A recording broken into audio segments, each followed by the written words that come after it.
and gentlemen, welcome back. We have been asking questions of the representatives for Congress for the 9th District. We have with us today, from the Democratic side, Mr. Pete Rosewitz, who is the individual running against Marcy Kaptur in the primary election on March 17th. Welcome, Mr. Rosewitz. We're going to begin with an opening statement. You have 2 minutes to introduce yourself and utilize the time the way you see fit. Well, first of all, thank you, everybody, for coming out. Sorry that I was a little late. I actually live in Lakewood, so it's, you know, a great district. It's only about half an hour, 40 minutes to the middle of it. But so I've never run for anything political office-wise, which is the reason that I'm doing this. The only 3 requirements are being 25, being a citizen for 8 years, and living in the state for 1. And I've lived in Ohio for all 32 years.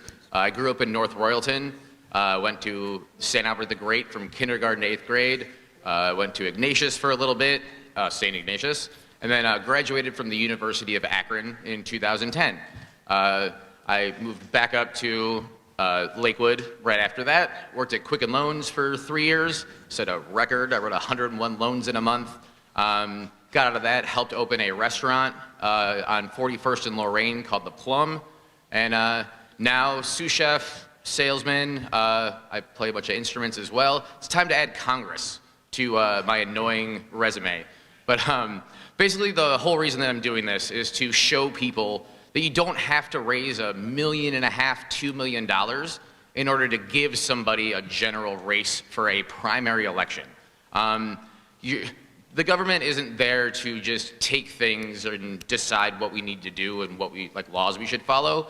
We give them what they should be supporting us with. And I think that's been kind of lost over the last couple of years. And hopefully, I'll be the one to be able to show people that beating an incumbent who has had her seat 4 years longer than I've been alive, and business as usual isn't just the way to do things. We can use something new. Thank you. Mr. Rosewitz, as a student, I'm very concerned about school shootings and the safety of our lives.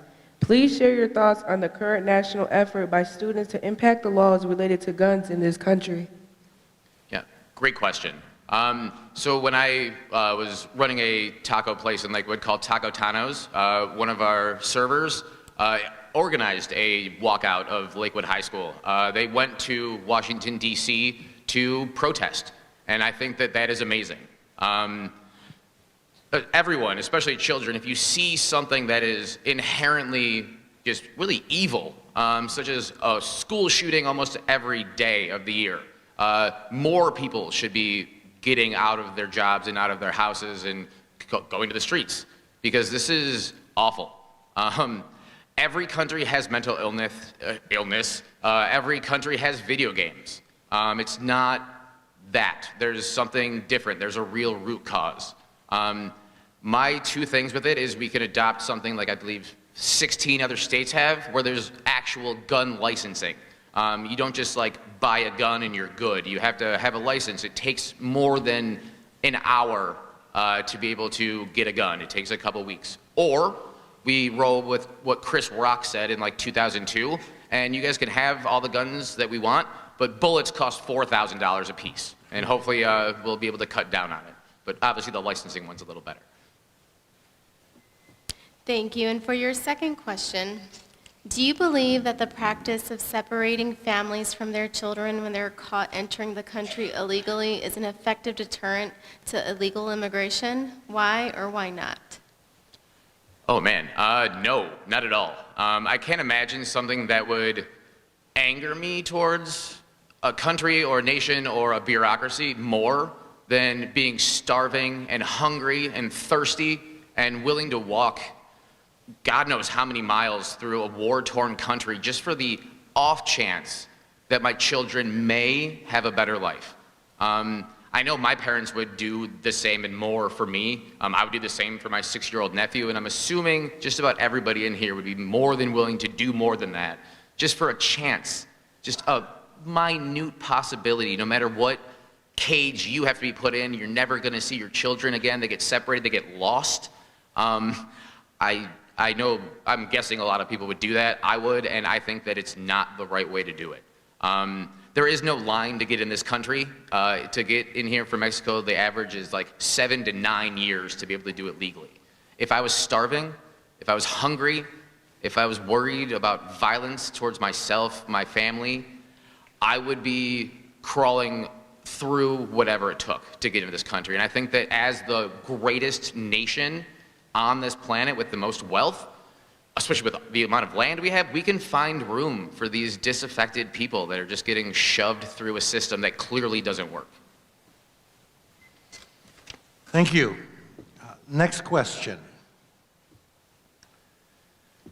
Suicide prevention and accessible mental health treatment for Lorain County citizens in need are important goals for our county. Can you share any ideas you might have to address this issue should you be elected to represent us in Congress? Hitting with 3 great questions. So I have a bunch of ideas and opinions, but those are my ideas and opinions. I like to regurgitate what way smarter people have been saying for a long time. I think that we should have 100% free universal health care. Every other country in the world that's industrialized, that has way smaller of a GDP, way smaller military budget, if they can do it and they save a lot of money and they have a way smaller amount of gun violence, suicides, then we should probably take note of a different country because there's an insane amount of examples out there. I think that just like being able to get clean water and hopefully breathe clean air, if somebody has an issue that's affecting them, an ailment, whatever it may be, they shouldn't be afraid of going bankrupt to go to the hospital. They shouldn't be trying to get an Uber instead of calling an ambulance when they're giving birth. Because it's just really crazy to me, and I'm sorry to get emotional about it. I can't imagine that in a country with the amount of billionaires that we have, that they are okay with this happening to a lot of their employees that they're barely paying a living wage to in the first place. So universal health care is really important and one of the biggest things that I'm focused on right behind campaign finance reform. So yes, hopefully people have someone to talk to and this world could be a little bit of a better place. Thank you. Your last question is, how do you think the United States is currently viewed on the world stage? Is this good or bad for the country? Sorry, bad timing. So, again, opinions, they're important and everyone's allowed to have one. But if you look at Gallup polls that are done internationally, we aren't looked at as saviors, beacons of peace and democracy.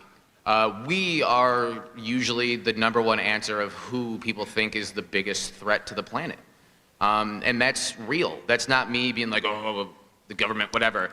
That's real. That's actual data. That's talking to people in every other country in the world. And I think that that is really bad.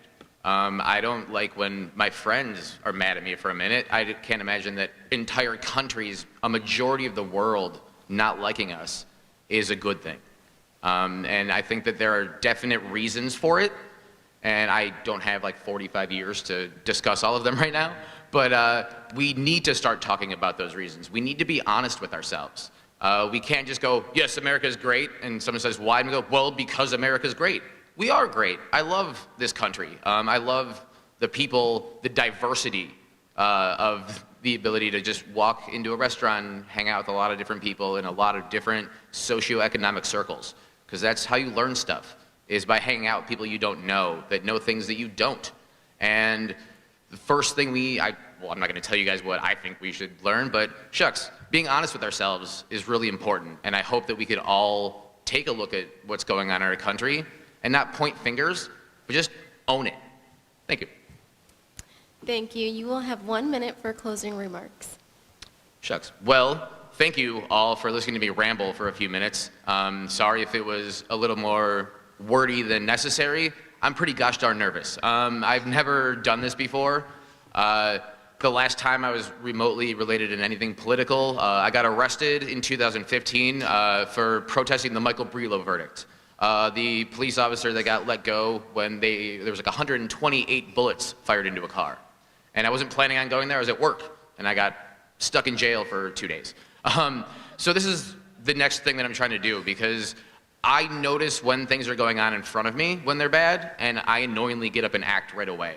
But it's time for us to not, with having something shoved in our faces, be able to look around and realize that homeless children that are in our backyards is a real thing. The numbers are 1 in 10 students in major urban areas. Kids in America. Most of the homeless people in this country are veterans. So if we're supporting our troops, we need to support them back home as well. And we need to bring them home, because we're imposing things on countries that don't really want it. And I guess, sorry again for rambling, but thank you guys so much, and have a great day.